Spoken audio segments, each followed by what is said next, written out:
पाकिस्तान और न्यूजीलैंड के दरमियान 18 अप्रैल से शुरू होने वाली सीरीज़ में पाकिस्तान के लिए तमाम हिसाब किताब बराबर करने का मौका है। अब तक पाकिस्तान और न्यूजीलैंड के दरमियान मजमूई तौर पर कितनी बाहमी सीरीज़ खेली गई हैं, कौन कितनी बार जीता और उसके अलावा पाकिस्तान में एशिया में दोनों टीमों का हालिया ट्रैक रिकॉर्ड आपस में कैसा है और न्यूजीलैंड की टीम किस फॉर्म के साथ यहाँ आ रही है, इसका हम जायज़ा लेंगे। और इसके अलावा बाबर आजम को कितने रन्स दरकार हैं एक बार फिर T20 फॉर्मेट का टॉप बैटर बनने के लिए, और उसके साथ साथ पीसीबी ने बिलाखिर एहसानुल्लाह पर नज़र करम कर दी है, उनके लिए बड़ी खुशखबरी है। ये तमाम चीज़ें इस रिपोर्ट का हिस्सा बनाते हैं। और सबसे पहले बात करते हैं पाकिस्तान और न्यूजीलैंड के दरमियान 18 अप्रैल से शुरू होने वाली 10वीं बाहमी T20 सीरीज़ पर। ये सीरीज़ दोनों टीमों के लिए अहमियत की हामिल ज़रूर है, क्योंकि T20 वर्ल्ड कप 2024 के लिए दोनों टीमों ने कम्बिनेशन सेट करने हैं, लेकिन आईपीएल की वजह से न्यूजीलैंड की टीम आधे से भी कम ताकत के साथ आ रही है। गो कि इससे पहले ये कहा जा सकता था कि उनके जो रेगुलर प्लेयर हैं वो ज़्यादातर स्क्वाड का हिस्सा थे, लेकिन उनके जब जैसे ही दो प्लेयर एडम मिलने और फिन एलन बाहर हुए हैं तो न्यूजीलैंड का स्क्वाड बिल्कुल डिसबैलेंस हो गया है।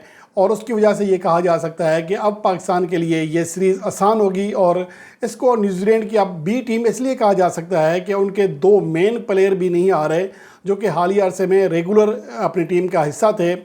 और उसके अलावा ये है कि पाकिस्तान के लिए इस सीरीज़ में बहरहाल हिसाब किताब बराबर करने का मौका मौजूद है, क्योंकि ये नहीं लिखा जाएगा कि न्यूजीलैंड की टीम आधी पावर के साथ आई थी और ये लिखा जाएगा कि ये सीरीज़ किसने जीती है। अब तक दोनों टीमों के दरमियान 9 बाहमी T20 सीरीज़ खेली जा चुकी हैं, जिनमें से पाकिस्तान ने 3, न्यूजीलैंड ने 4 सीरीज़ जीती हैं, जबकि 2 सीरीज़ ड्रा हुई हैं। इसलिए अगर पाकिस्तान टीम इस सीरीज़ में कामयाबी हासिल कर लेती है तो हिस्सा बराबर हो जाएगा 4-4 से, यानी 4 सीरीज़ पाकिस्तान ने जीती होंगी और 4 ही न्यूजीलैंड ने। और उसके अलावा अगर दोनों टीमों का बाहमी हेड टू हेड रिकॉर्ड देखें तो आखिरी जो 2 बाहमी सीरीज़ खेली गई हैं, जिनमें से एक पाकिस्तान में खेली गई और एक न्यूजीलैंड में, इनमें वाज़ेह तौर पर न्यूजीलैंड का पलड़ा भारी है। इन 10 मैचों में पाकिस्तान को सिर्फ 3 कामयाबियां मिली हैं, जबकि न्यूजीलैंड ने दुगनी यानी 6 कामयाबियां हासिल की हैं और एक मैच बेनतीजा रहा है। इसके अलावा अगर एशिया में बात करें तो यहाँ पर पाकिस्तान का पलड़ा भारी है। 15 में से 10 मैचेस जीते हैं और सिर्फ 4 मैचों में नाकामी का सामना किया पाकिस्तान ने और एक मैच बेनतीजा रहा। पाकिस्तान में 5 मैचेस खेले गए, दोनों टीमों ने कामयाबी हासिल की, एक मैच बेनतीजा रहा। अलबत्ता ओवरऑल में पाकिस्तान को, यानी कि दोनों टीमों के दरमियान चाहे बाहमी मैचेस हों जिस मुल्क में खेले गए हों, चाहे T20 वर्ल्ड कप के मैचेस हों, तमाम में पाकिस्तान को बढ़तरी हासिल है। 29 में से 21 मैचेस पाकिस्तान ने जीते हैं, 17 में शिकस्त खाई है और एक मैच बेनतीजा रहा है। इसके अलावा इस सीरीज़ का आगाज़ रावलपिंडी में होगा, जहाँ के बारे में ये कहा जाता है कि ये पिच बैटिंग के लिए ज़्यादा मौजू है, लेकिन इंटरनेशनल मैचेस में अब तक ऐसा हो नहीं सका। यहाँ पर ये पाकिस्तान के 3 वेन्यूज़ पर जहाँ पर T20 इंटरनेशनल क्रिकेट खेली गई है, वहाँ पर रावलपिंडी वाहिद मकाम है जहाँ पर कभी 200 प्लस रन्स का स्कोर नहीं बना। यहाँ का हाईएस्ट स्कोर 194 है और इसका यहाँ पर जो रन रेट है 8.32 है, जो कि कराची के नेशनल स्टेडियम के मुकाबले में खासा कम है। कराची के नेशनल स्टेडियम में लगभग 9 रन फ़ी ओवर के रन रेट से रन्स बनते हैं, तो इसलिए ये नहीं कहा जा सकता कि रावलपिंडी ज़्यादा बैटिंग पिच होगी। अलबत्ता जो टीम चाहेगी बड़ा स्कोर कर सकेगी, यहाँ बैटिंग के लिए मौके ज़रूर हैं, लेकिन ये नहीं कहा जा सकता कि बॉलर्स के लिए कुछ मौजूद नहीं होगा।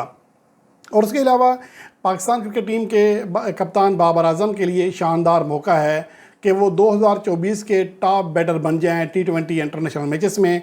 इसके लिए उन्हें 199 यानी कि 1 रन कम 200 रन दरकार हैं।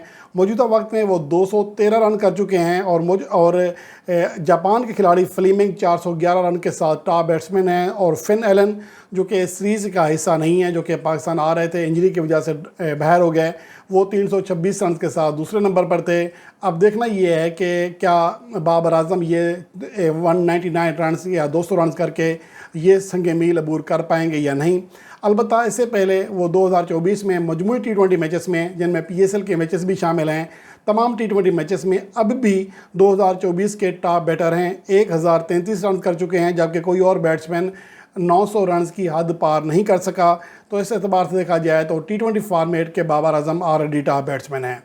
और उसके अलावा पाकिस्तान के फास्ट बॉलर एहसानुल्लाह, जो कि इससे पहले PSL 2023 में मुल्तान सुल्तान्स के लिए खेले थे, اس کے بعد وہ پاکستان کے لیے 2 سیریز کھیلے، افغانستان کے خلاف شارجہ میں اور نیوزی لینڈ کے خلاف ہوم سیریز۔ تو اب اس کے بعد وہ انجری کا مسئلہ ہے جس کی وجہ سے پی ایس ایل 2024 میں بھی وہ آؤٹ آف ایکشن رہے۔ اب پی سی بی نے ان کے اوپر نظر کرم کی ہے، ان کو علاج کے لیے انگلینڈ بھیجا جا رہا ہے، جہاں آج وہ جا چکے ہیں، یہاں سے روانہ ہو چکے ہیں، جہاں پر معروف آرتھوپیڈک پروفیسر ایڈم وارڈ سے وہ بات کریں گے، ان سے علاج کرائیں گے، جو کہ بہت ساری انجریز کے حوالے سے مشہور ہیں، خاص طور پر اسپورٹس انجریز جس میں کار کے ایکسیڈنٹ ہوتے ہیں، باقی کھیلوں کے پلیئرز اگر انجرڈ ہوتے ہیں تو ان کے لیے ایک معروف ڈاکٹر ہیں، معروف سرجن ہیں۔